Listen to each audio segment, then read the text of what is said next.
So I'm excited to present our first panel. It's about this bridge between the skills that we have and the needs the workplace have. Great to have you here. I know you've all travelled, so thank you. Matt, I want to start with you because you're a recruiter. I am. And you are also dyslexic.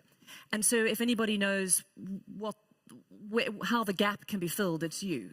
Give us, hope so. Thank you. So I work for an organisation called Randstad Sourceright, and we work with organisations all over the world, basically looking to find people for them.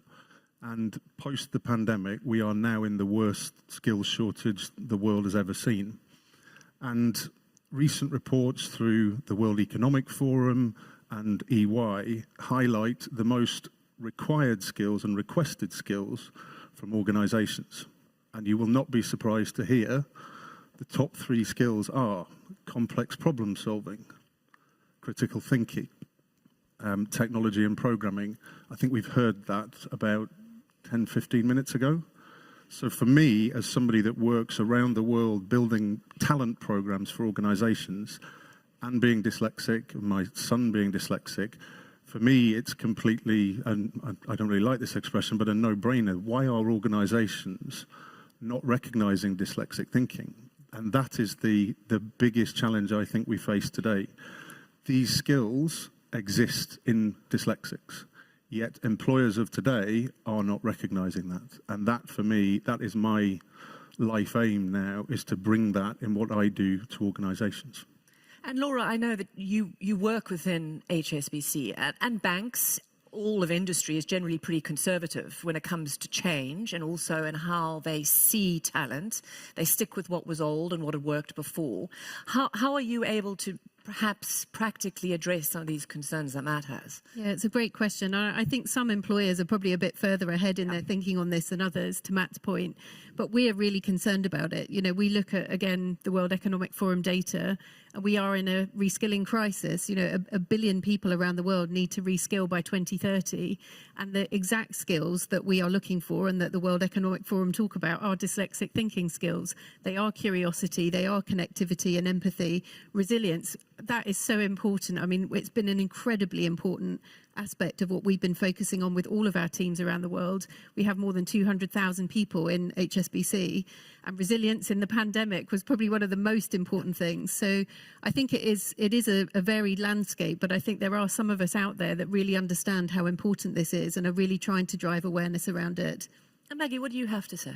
Yeah, I think you, because you work a lot with children, yes, and there's also that sort of that pipeline that they need to recognize that their weaknesses are actually a skill. Yes, yeah, because I am coming at it from the other end. So I suppose I think over the past 14 years, I've spoken to about 350,000 kids, and it's just sort of telling them, I'm knackered, but it's been amazing. But it is showing them. It's funny because when I first went out, I didn't mention my dyslexia. Yep. But over the years, I've realised it's important to talk about it. And I think that's one of the challenges. Many dyslexics don't talk about their dyslexia. It's sort of hidden in the corner and we don't mention it. But now, for instance, as dyslexia is hereditary, my daughter has dyslexia. And when I said, we've done the test and Laurie, you're dyslexic, she went, whoopee! And so she's seen it as a positive.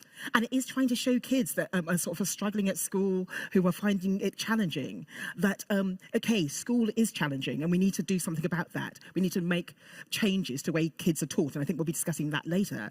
But when you come out of that, you have a skill set which is going to be in demand across the board.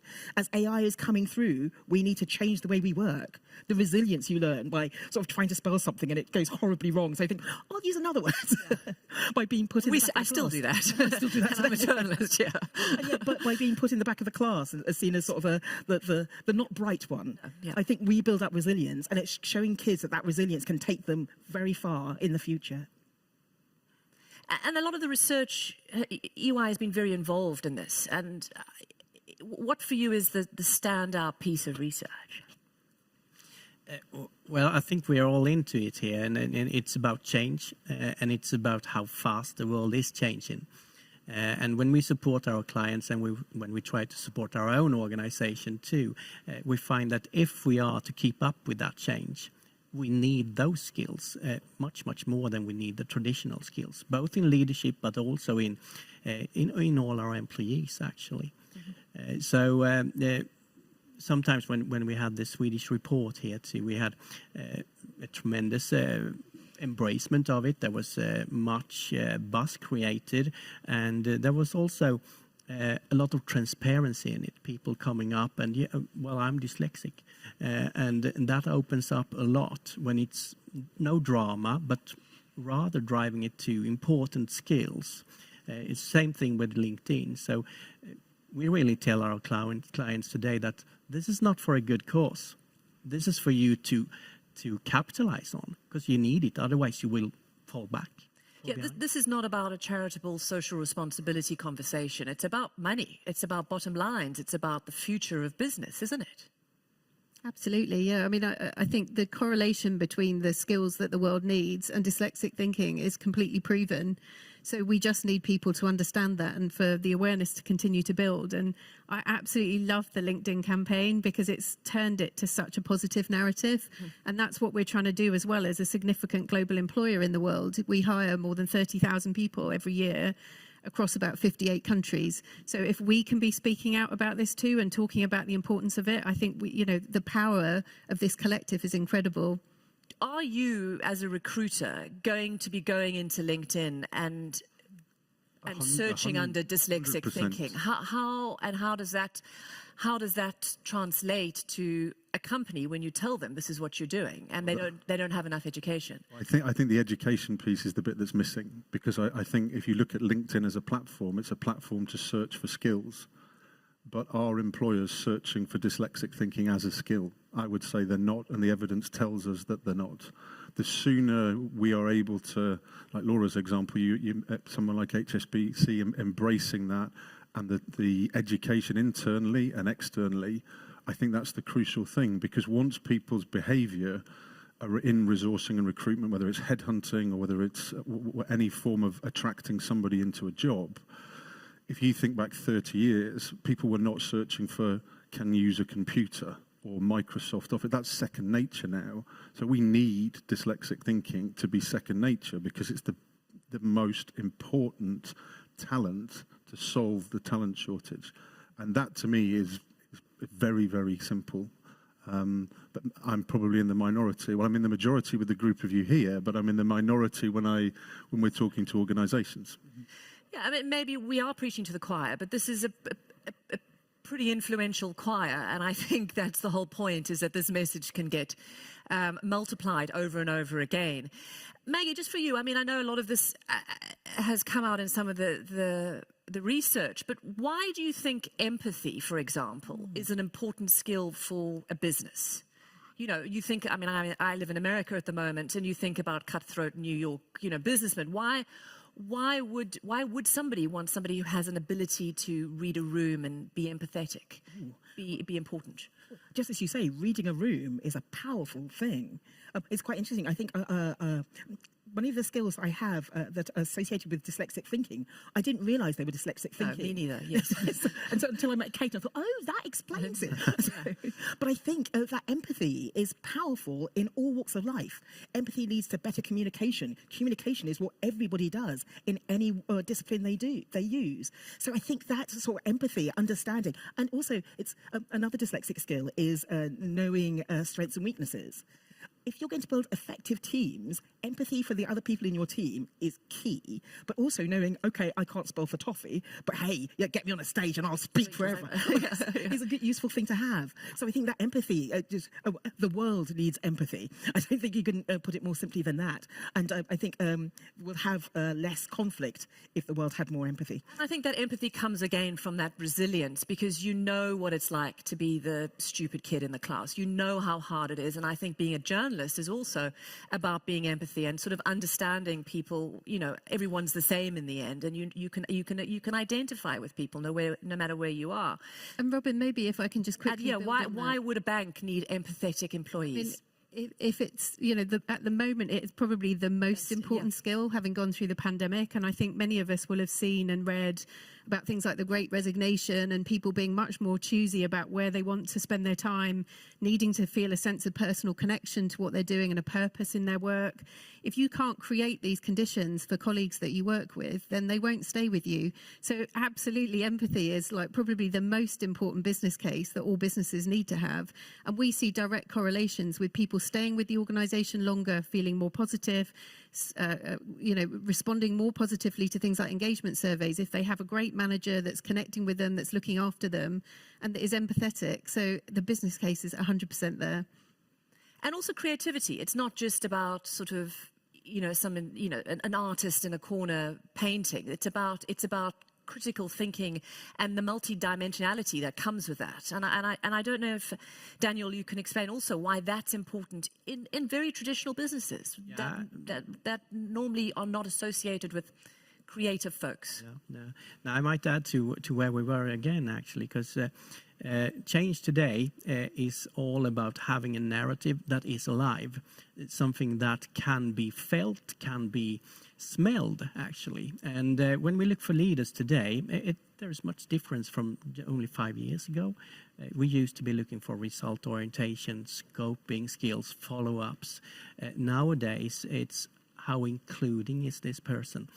How much empathy can it manage to show and understand, and also the creativity to create this narrative to make your organization walk this path. Because without the creativity in the leadership and in your employees, there will be no walk. There will only be Excel cells standing still. But how do you quantify that? And could I put on my LinkedIn, I'm creative, I'm empathetic, I have dyslexic thinking? I mean, do you think anyone will hire me? I know I'm also pretty unhireable in a normal situation. I would fail every entrance test. There's a reason I'm a journalist, because I kind of had to elbow my way in. Do you know what I mean? Like, I didn't have to pass a test to become one. If I had to come into a traditional organization, there would be a number of sort of there are hurdles I would have to jump over, which I know I would fail. Huge hurdles, I would say, and I think it's similar to the education system in most countries. It's challenging for dyslexic thinkers. As you're coming out of school, you're already challenged because of that. You then enter an assessment process that beats you over the head again because it's something that you're not familiar with, or you can't do. And I think the organisations that are doing a good job of this are removing skills-based assessments and looking at things like gamification assessments. And also, probably the other thing is they're looking at their own employees. So all I've talked about is bringing external people into an organisation. So if I've got 3 emails today, no joke, 3 organisations totaling looking for 12,000 people. There are 12,000 people around the world, new people. So no company can recruit all of those people. But what are they doing with their existing people? So when it comes to creativity that they're asking for, empathy, are they getting the most out of their own employees? And that, for me, is how you see the organisations that are doing well at this. Funnily enough, they're the organisations that are excelling in their own talent and things like that. Can we name the organisations that are doing well at this? I think I look at an organisation like Thales, you look at people like Microsoft, you look at Google, you look at some of the pharmaceutical organisations, some of the banks to some extent. But I think the other thing, and it's interesting, Daniel and I were talking about before, it's some of the mid-level organisations, the FMCG organisations, the healthcare companies that have embraced the message that we're telling, because to me, and this is it's common sense. A plus B equals C. So, right, you have a problem, you're looking for all these people, here's the answer. Why wouldn't you do it? Right? That to me is, well, do it. And that's how I get frustrated with that. Why? I mean, can any of you answer that? What needs to flatten the pathway? I think partly it's awareness. Yeah. I think we're talking about sort of dyslexic thinking, but what does that mean? We need to educate everybody to be aware that dyslexic thinking means this, this, and this. As I say, there are many dyslexics out there that don't realise that many of the skills that they use are due to the dyslexia. So I think it's heightening that and getting people to understand. And we're talking about creativity, but many people. But when I just came from a previous panel, which I was name dropping. I said, "Well, I'm in the Royal Palace at the moment." I was very much enjoying that. But we were talking about creativity, and there's still this dichotomy that people talk about creativity and they talk about the arts. Then, if you're logical, you're a scientist. Creativity is across the board. It's for everybody, and we need it for the future. So it's wonderful to sort of actually get that out there. Dyslexics are creative, and we need them for the future. So I think this message isn't getting across yet. They just see the negatives of dyslexia, but they can't see the many, many benefits. Is there a need to have dyslexia sort of people to be identified, within the organizations? You're an adult and, you're like, well, maybe I'm a little bit dyslexic or maybe I'm not. That this ability to actually self-identify through your organization, is that something that's an option? I think we need to do a lot more of that. I mean, building on Maggie's point, I think awareness is critical. And I think over the last few years and with the help of Kate and all the work that you've done, I think the dialogue is changing, which is fantastic. But we've run lots and lots of awareness sessions in the bank that I'm based in, and lots of people were surprised about this correlation of skills. They didn't know about it. So we've been really trying to educate people and our managers and our hiring managers to be aware. The other thing I think is really fascinating when we've done those sessions is the amount of people that have joined that have never been diagnosed as dyslexic, but actually are like, do you know what I think I am? So the other thing we're doing is providing the right support so people can then go off and be assessed and understand their own profile. But I think that's amazing, that so many people have they've just never even realised, and just that opportunity to understand it has been so eye-opening for them. I think another part that can make the change slow, why it's not happening like that, is that we depend a lot on people. It should be the enthusiasts, the ambassadors who actually drive these questions, and what we need to do is actually to build it into the infrastructure of an organization, to get the processes, to get the trainings, to get actually the reward parts. How do we reward our employees? Do we do it in an inclusive way, or do we reward in traditional ways? This is actually coming up to the boards at the moment. So the last 1-2 years we've had the questions from the boards. And before that time, we didn't have those questions from the boards. We have a board of directors that asked us, how should we set up our organization to create the culture we want? Those questions were board questions 5 years ago. So it's coming up in the owner parts of organizations, and then we hopefully will be able to address this in an infrastructural way instead of a people-based way. And top-down, not because at the moment it sort of appears to be a grassroots conversation, or an HR conversation. How important is it that the top office is connected? What post-pandemic has driven is this huge need for people. So the talent, everybody's talking about the talent crisis and all that sort of stuff. What that's then done from a board level point of view, it's gone right to the CEO, MD level's agenda. And they're suddenly going, I don't know what to do with this. I've never had this as a problem, or it's never sat on my desk. Who can help me? And what are the solutions? So it's a very, like you've talked about education, but it's a very quick education of something that can play a huge role, but it's got to have everybody involved in it. I think if you just focus on, for example, HR, you're never going to get the involvement of the whole organisation. And I think that's still one of the problems. So at the moment, it's been highlighted, which is brilliant. It goes to the sort of CEO, and yes, okay, we're going to do something about this. But I think by the time it filters through the system, you get sort of dyslexia. Well, they can't spell, they can't write report. That's not what we need. You might look funny, or like yes. I got. So we need education throughout the system. I always say I have the same challenges in trying to get sort of STEM out there: science, technology, engineering, and maths. It's a PR campaign. So everybody's, oh, you're dyslexic. Wow, congratulations. Rather than, ooh, dyslexic. Shall I speak slowly? And that's what my daughter gets at school. Yeah. And I think that's also about, if we look at the list that Kate has on the website, which is such fun to look at as well as really informative. You know, surgeons are dyslexic. You think, oh, I wouldn't let anyone operate on me who is dyslexic, you know, but actually the spatial awareness that is needed to go in with it, and the focus and the creativity involved in you know, troubleshooting a medical emergency. And it's those sorts of things, architects, TV news journalists, you know, you think, oh, well, you're reading and you're writing, well, you shouldn't be doing that. And sometimes it's counterintuitive. And I think often just having a conversation about the actual careers that dyslexics are really good at is often quite surprising, even to the surgeon themselves, who gets there and says, oh, of course, that's why I'm good at this, but that's why I was really bad at remembering Latin names or something. I think Daniel's point's really well made there around processes as well, because you have to kind of solve for those. So I'm just thinking things like, you know, we now have readers on our career website, so it's much easier for people to kind of navigate through and have a look at things. We're looking at role descriptions, which historically have been quite traditional, and sort of trying to pivot them much more to be about skills as opposed to qualifications or experiences. So I think there is a really practical aspect to it as well for employers, that they have to work through all of those different aspects and look at where they can make improvements. And how important is it, for example, that very high-profile people are coming out and saying, I'm dyslexic? How critical is the work that the royal family is doing, and Princess Beatrice and other people that are basically saying, this is me, and my life is hard, even though it might look easy, and it's a struggle, but it's also a strength. How important is that? I would say it is really important. It is, but hopefully it's getting less important, because you have the millennials, you have the Generation Z. They don't care about that the same way that my generation did.